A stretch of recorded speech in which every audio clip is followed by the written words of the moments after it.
Component list. Tools required. Install push fittings. Wrap the thread seal tape tightly around the fitting threads about 10 times. Slowly thread the push fitting in by hand to avoid cross-threading.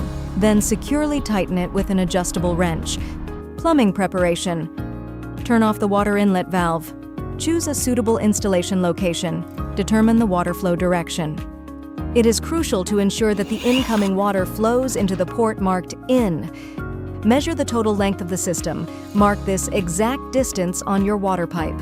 Use a pipe cutter to carefully cut and remove the marked section of the pipe. Use a grinding bit to smooth out the burrs on the cut. System mounting. Secure the wooden backing board to the wall. Use the provided positioning sticker as a template to mount the product. Use a spirit level to ensure the system is perfectly horizontal. Bypass installation. Filter installation. Insert the first stage sediment filter. Make sure the O-ring is properly seated in its groove. Support the filter housing by hand threaded onto the system cap.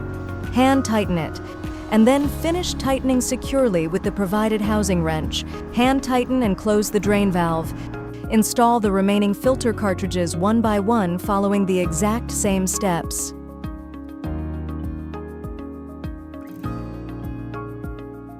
System startup and flushing. Ensure the bypass valve is completely closed. Slowly open the inlet and outlet ball valves to about a 45-degree angle to allow trapped air to escape. Press and hold the pressure relief button on top of the system to release the air.